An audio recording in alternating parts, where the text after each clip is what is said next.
Ever notice how some real estate agents just always seem to be closing those huge deals? Mm-hmm. You know, the kind that really move the needle? Well, today we are going to deep dive into the world of real estate developers and how connecting with them can supercharge your business. Yeah, it's a strategy I think a lot of agents overlook. Yeah. You know, they get so focused on individual buyers and sellers that they forget about the potential of developers who often have multiple projects going on at the same time. Absolutely. So the source material for this deep dive is a YouTube video featuring Andrew Dinsky. Okay. He is a luxury real estate broker in LA, and his coach is named Torey Severino. Mm-hmm. And Andrew closed an incredible 81 deals last year. Wow. A third of those deals came directly from developers. That's amazing. I know. So imagine what that kind of pipeline could do for your business. Yeah. So what's really interesting here is that Andrew didn't actually start out working with developers. Right. His story begins in the mortgage industry during the 2007-2008 crash. Oh, wow. Talk about a trial by fire. Yeah. I mean, navigating that volatile market right out of the gate. Exactly. And that experience likely gave him a resilience and an understanding of market cycles that many agents just don't have, you know? It's all about adapting to those changing conditions and learning from every experience. Absolutely.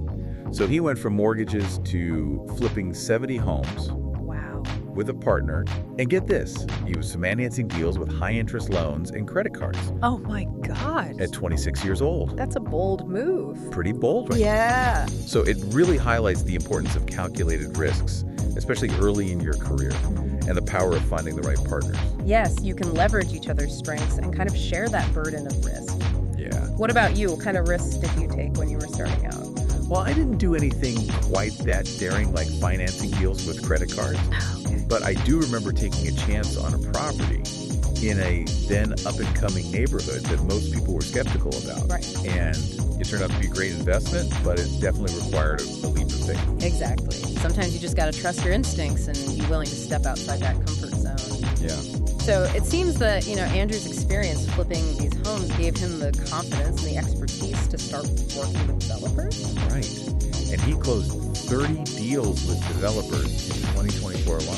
That's impressive. It is. And he really emphasizes looking for underutilized properties as a key strategy. Now that you mention that, think about your local market. Yeah. What are some examples of underutilized properties that you target? It could be anything like an empty lot, you know, right for a new condo development, or an older building that could be converted into an apartment. Oh, totally. And he also recommends networking at job sites, Oh, that's interesting. which I thought was brilliant Yeah. because you're literally meeting the developers where they are. Yeah, you're showing initiative Right. and genuine interest in their project. Yeah. And I imagine that makes a big impression when you just show up. It does, but Andrew stresses that it's not enough to just, you know, find the developers. You have to build those genuine relationships. Okay. He suggests researching LLCs to identify those key players, but not just to pitch deals. So not just like bombarding them with listings and being like, hey, list this. Not at all. It's about a more human approach. Okay. He says, share your knowledge, be helpful, and stand out by being authentic. I like that. Okay. I'm intrigued. How does that translate into action? Okay. What are some practical ways to share knowledge and be helpful without coming across as pushy or self-serving?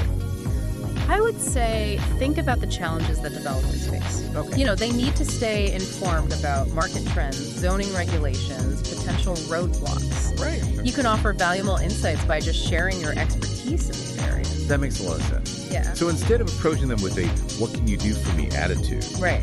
it's more about being a resource. Yes. So what I'm hearing is that building that genuine relationship is really the foundation for working with developers. Precisely, it's about building trust and demonstrating your value before asking for anything in return. And this sets the stage for a long-term partnership that benefits both parties. So we're talking about kind of shifting from that transactional mindset to this relationship-focused approach. Yeah. And Andrew really emphasizes the importance of becoming a partner, not just a listing agent. That's a super important distinction because developers aren't just looking for someone to list their property. Right. They want someone who's going to collaborate with them, who understands their vision and can add value beyond, you know, just the transaction itself. Totally. So what does that actually look like in practice? Well, I'm picturing like brainstorming sessions, market analysis, maybe even helping them to identify potential development sites. exactly. You know, it could involve connecting them with other professionals in the industry, providing insights on local zoning regulations, or even helping them refine their project concepts based on your knowledge of the market. Wow. So it sounds like a much more active and engaging role than simply waiting for a developer to hand you a listing. Absolutely. It's about being proactive and demonstrating your value as a trusted advisor. Okay. Now, while building relationships is super important, Andrew also highlights the importance of being prepared with concrete data and insights. Right. So it's not just about being a friendly face. No. You have to actually bring something to the table. Precisely. Developers need to see that you understand their world and can contribute to their success. They're looking for someone who can provide valuable market analysis, identify potential challenges, and, articulate why a particular development opportunity makes sense. Totally. And I imagine having a tool like Property Radar, which you mentioned, could be really helpful in gathering that data. Absolutely. Tools like that can help you identify potential development sites, analyze property values, understand ownership structures. But remember, technology is just a tool. It's your expertise and your ability to actually interpret the data that truly adds value. It's like that saying, you can give someone the best computer in the world. Right. But if they don't know how to use it, it's not going to do them any good. Exactly. And Andrew also stresses communication and credibility. Developers want to work with agents who are reliable and communicative. Of course. So what are some specific things agents can do to build that credibility? Well, it's really about demonstrating your knowledge of the market and being able to articulate your insights clearly and persuasively. Right. Developers are busy people. Right. They don't have time for vague generalities. They want the hard facts. Exactly. You need to be able to back up your recommendations with solid data and present your ideas in a concise and compelling way. That makes sense. And being responsive and proactive probably goes a long way too. Absolutely. Keeping developers informed about market trends, potential opportunities, or even just checking in regularly to see how their projects are progressing demonstrates your commitment and builds trust. So it's about showing them that you're invested in their success. Not just waiting for that commission check. Right. This whole approach just seems to be about playing the long game. It's about cultivating those relationships, building trust, and positioning yourself as that valuable resource. Okay. Now you might be wondering, how do I actually apply these principles in my own market? Exactly, because it can feel a bit overwhelming. Right. To know where to even begin. So what's a good first step? Well, I would say start by identifying one area in your city that you think is ripe for development.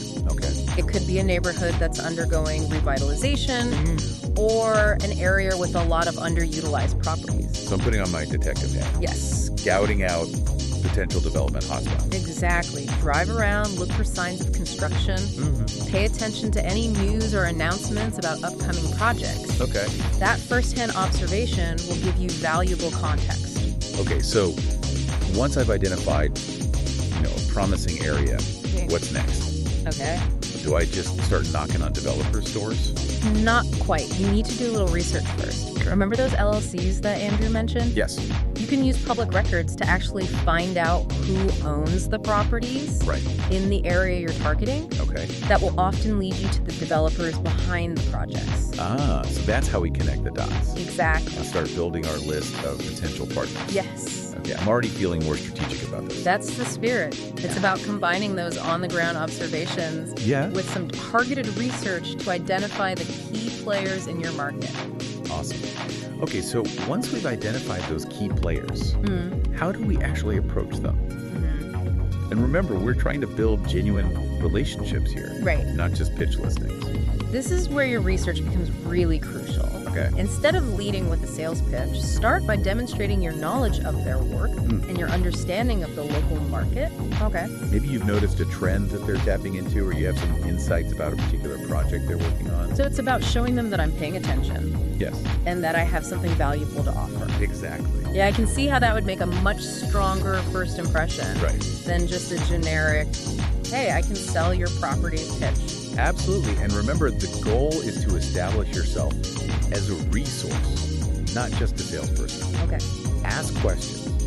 Be genuinely curious about their work and offer your insights in a way that demonstrates your expertise. Yeah.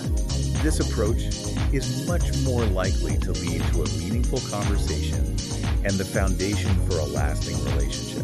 Wow, this has been a fascinating deep dive. It has. I'm already feeling more confident and strategic about how to approach developers. Good. I'm glad to hear that. Me too. So what's one thing that our listeners can do today to start putting all of this into action? Okay, well, I think a good first step is to think about that area that you identified, the one that you think is ripe for development. And just take a drive there today, even if it's just for, a quick look around, just to kind of see what's happening on the ground, what projects are underway, how the landscape is changing. That firsthand observation is going to give you valuable context. And while we're out there driving around, should we be trying to spot developers in their natural habitat? Well, you might not spot them wearing, hard hats and things. Right. But definitely pay attention to any signage at construction sites. Okay. It often lists, the developer's name and contact information. Oh, that's a good idea. Consider it a little real-world market research. So it's like a treasure hunt. We're out gathering clues, Exactly. building our knowledge base before we even, make contact. Right, and then when you do reach out, remember what we talked about. Don't lead with a sales pitch. Right. Instead, demonstrate your understanding of their work and the local market. It's about shifting our mindset from, listing seeker to Right. partner. Exactly. We're offering value and insights and a genuine desire to collaborate. You got to what if instead of chasing transactions, we focused on building these kinds of relationships? That's a powerful thought. And it seems like Andrew's success is a testament to that. Absolutely. It's about playing the long game, investing in relationships, and positioning yourself as a trusted advisor. Yeah. It's not just about closing deals. It's about building a sustainable business based on collaboration and mutual success. Well said. So as we wrap up this deep dive, I'm left with a sense of excitement and possibility. Good. Because it's clear that, developers can be such a powerful source of consistent high-value deals. Right.